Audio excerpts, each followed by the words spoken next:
안녕하십니까. 이번 공학인문 설계 발표를 하게 된 신소재공학부 정원석이라고 합니다. 발표 바로 시작하겠습니다. 제가 이번 발표에서 말씀드릴 주제는 총 두 가지입니다.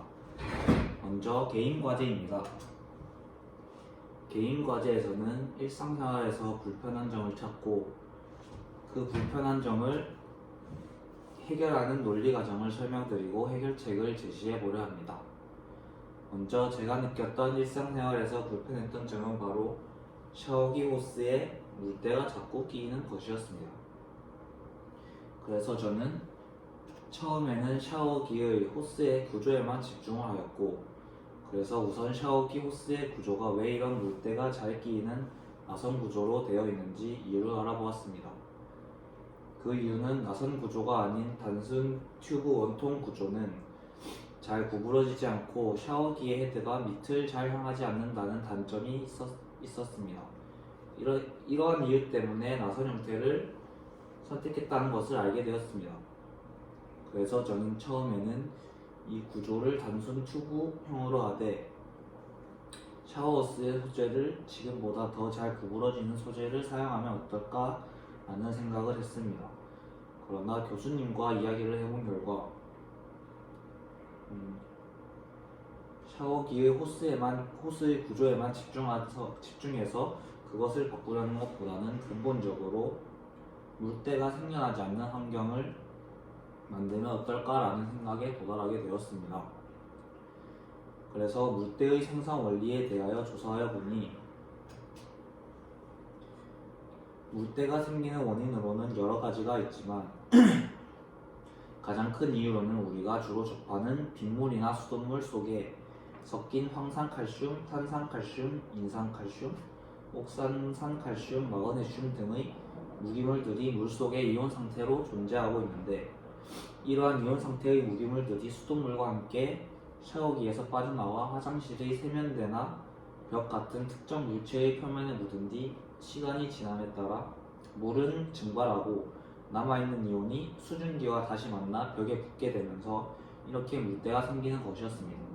이러한 물때는 세균들의 먹이가 되고 세균들이 많아지면 자연스럽게 물비린내까지 나게 되었습니다.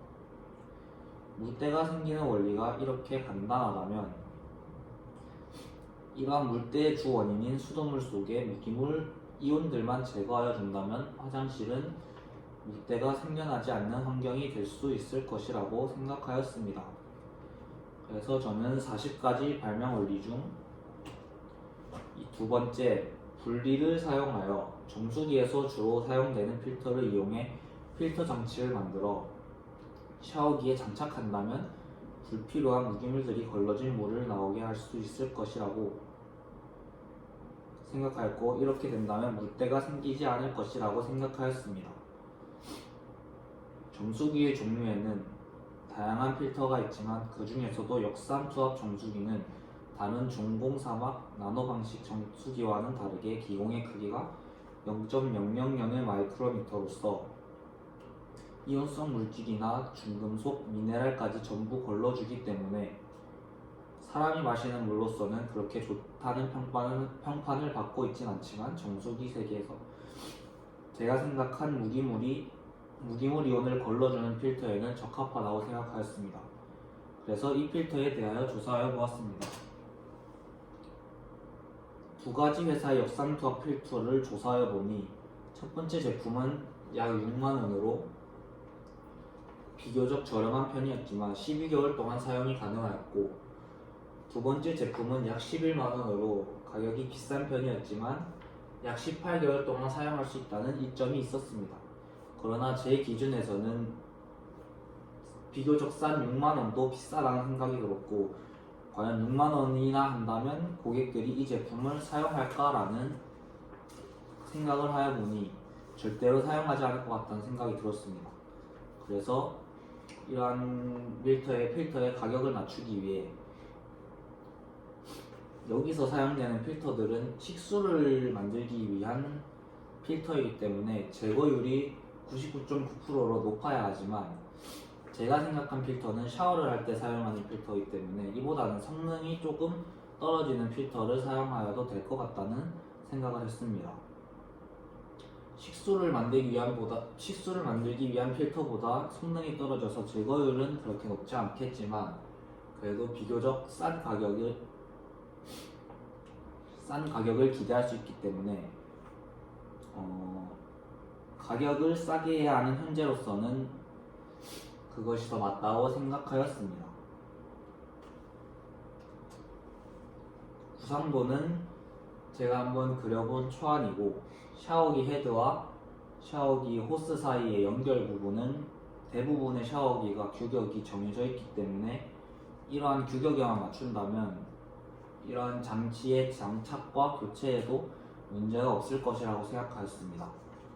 이로써 개인 과제를 마치겠습니다. 다음은 최종 과제입니다. 최종 과제에서는 탄소 저감 방안에 대해서 발표해 보겠습니다. 최종 과제 발표에서는 CO2 가스의 회수 방법에 대하여 자세하게 말씀드려야 합니다. 최근에 많은 국가와 회사가 ESG에 관심을 보이고 있습니다. 여기서 ESG란 환경, 사회, 지배구조의 영문 첫 글자를 조합한 단어로 기업 경영에서 지속 가능성을 달성하기 위한 세 가지 핵심 요소입니다.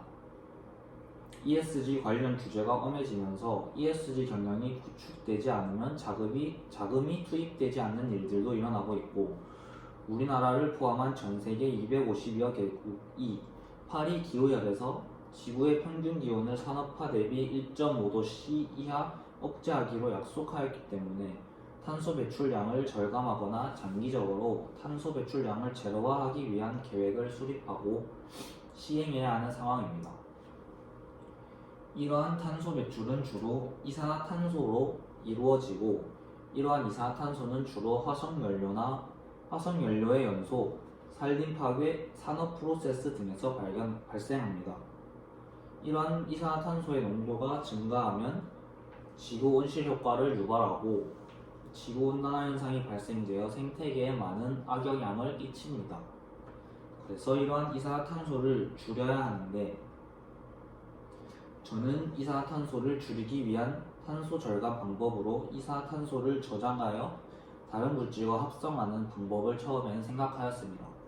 그러나 조사를 해보니 이미 CO2를 해소하여 거기에 수소를 결합하여 메탄가스로 합성하는 CO2 순환 플랜트라는 프로세스가 이미 있었습니다. 그래서 일단은 그 방법에 대하여 조사하여 보았습니다.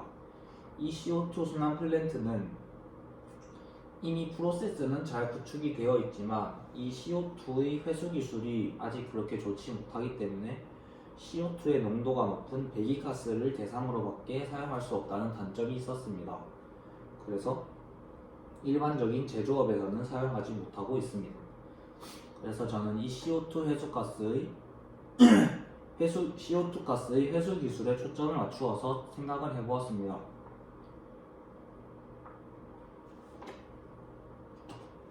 CO2 가스 회수 기술로 저는 다공성 고분자를 이용하여 다공성 고분자에 CO2를 흡착시키는 방법을 생각하였습니다. 이러한 다공성 고분자를 만들기 위해서는 먼저 고분자를 합성할 때 발포제를 첨가하여야 하고 이 발포제를 첨가한다면 열이 높은 환경에서 가스를 발생시킵니다. 이러한 가스는 화합물 내에서 확산하며 고분자의 부피를 증가시키고 이 가스로 인해 늘어난 거리가 새로운 공간을 형성하며 다공성 구조가 형성되는 것이었습니다.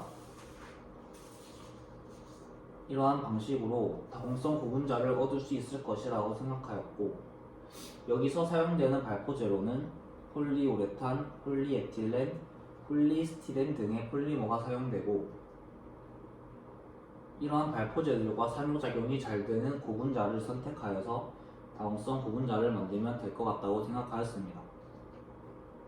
이렇게 얻은 다공성 고분자를 CO2를 만들어내는 프로세스 주변에 두르게 된다면 이 다공성 고분자들이 CO2의 회수를 원활하게 도와줄 것이고 이 회수된 CO2로 CO2 순환 플랜트를 진행한다면 일반적인 제조업에서도 이제는 사용이 가능할 것 같고 이렇게 된다면 탄소 절감에 더욱 도움이 될 것 같다고 생각하였습니다.